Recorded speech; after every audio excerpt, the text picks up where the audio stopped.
আমাদের এই দেশে নানা ধর্ম, নানা বর্ণ, গোষ্ঠী, সম্প্রদায়, জাতি, উপজাতি, অধিবাসী অধিষ্ঠান বা আছেন। নিজ নিজ ধর্মীয় বিশ্বাস এবং সাংস্কৃতিক বৈশিষ্ট্যের কারণে বিভিন্ন জনগোষ্ঠীর আচার অনুষ্ঠানে ভিন্নতা বা বৈচিত্র্যতাও রয়েছে, এবং এই বৈচিত্র্যতার মধ্যেই ঐক্যের বন্ধনই আমাদের রাষ্ট্র এবং সমাজের সাংস্কৃতিক, সামাজিক, রাজনৈতিক সৌন্দর্য। তবে এই বৈচিত্র্যময় সমাজে আমাদের প্রতিটি নাগরিকের মধ্যেই কিন্তু একটি ঐক্যসূত্র রয়েছে।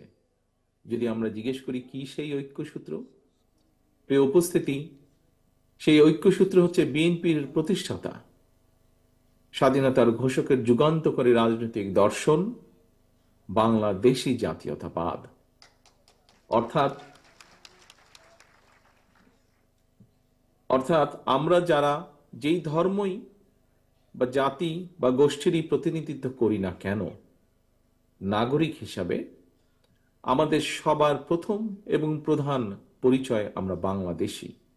যা এরই ভিতরে যে সকল নেতৃবৃন্দ বক্তব্য রেখেছেন তাদেরও কেউ কেউ এই বিষয়টি তুলে ধরেছেন তাদের বক্তব্যে। একজন বাংলাদেশী হিসাবে, বাংলাদেশের একজন নাগরিক হিসাবে এই বাংলাদেশে আপনার যতটুকু অধিকার, আমারও ঠিক ততটুকুই অধিকার। কারো বেশি কারো কম তা নয়, কিন্তু সমান, আপনার এবং আমার সমান। আমরা যে যেই ধর্ম, যে যেই গোষ্ঠীরই হই না কেন। এই প্রসঙ্গে দেশের প্রতিটি ধর্মের, প্রতিটি বর্ণের প্রত্যেক নাগরিকের দৃষ্টি আকর্ষণ করে আমি একটি কথা বলতে চাই, এবং সেটি হলো রাষ্ট্র ও সমাজের সম্মান এবং নিরাপত্তার সঙ্গে সঙ্গে সগৌরবে চলতে হলে একজন নাগরিকের জন্য নির্দিষ্ট কোনো একটি রাজনৈতিক দলের নেতা বা কর্মীর সমর্থক হওয়া কিন্তু জরুরি নয়। রাজনৈতিক কিংবা অরাজনৈতিক রাষ্ট্রে প্রত্যেক নাগরিকের সমান অধিকার। তবে নাগরিক হিসেবে প্রত্যেকের জন্য অবশ্যই দেশের সংবিধান এবং আইন মেনে চলা সবচাইতে জরুরি বিষয়। উপস্থিত প্রিয় ভাই বোনেরা, বিতাড়িত স্বৈরাচার বা ফ্যাসিবাদের সময়কালে দেশের সবচেয়ে জনসমর্থিত এবং জনপ্রিয় দল হওয়া সত্ত্বেও সারা দেশে আমরা যদি দেখি, বিভিন্ন দলিল দস্তাবেজ দেখি, তাহলে দেখব সারা দেশে শুধুমাত্র বিএনপিরই 50 লক্ষ বা তারও কিছু বেশি নেতাকর্মীর বিরুদ্ধে কমপক্ষে 1.5 লক্ষ মামলা দায়ের করা হয়েছিল সেদিন। 700-র বেশি নেতাকর্মীকে গুম, অপহরণ, খুন করা হয়েছিল। অকারণে রাতের বেলায় আদালত বসিয়ে বিএনপির নেতাকর্মীদের বিরুদ্ধে সেদিন রায় ঘোষণা করা হয়েছিল। এবং এসবেরই মূল কারণ কি ছিল?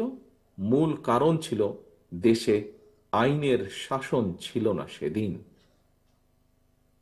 পলাতক স্বৈরাচারের শাসন আমলে মুসলমান কিংবা হিন্দু, বৌদ্ধ কিংবা খ্রিস্টান, ডান কিংবা বাম, বিশ্বাসী কিংবা অবিশ্বাসী, ভিন্ন দল মতের কেউই সেদিন নিরাপদ ছিল না।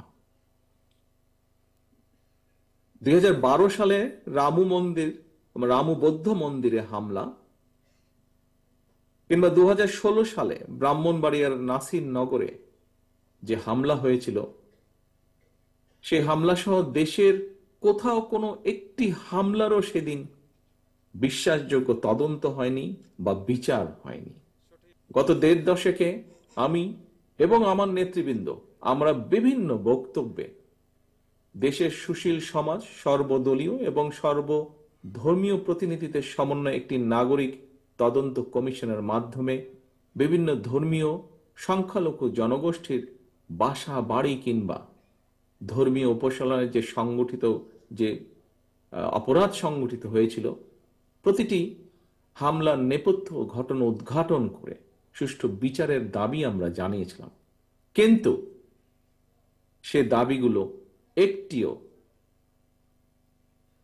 সেভাবে বিচার কমিশন গঠন হয়নি কিংবা বিশ্বাসযোগ্য তদন্ত সেদিন করা হয়নি।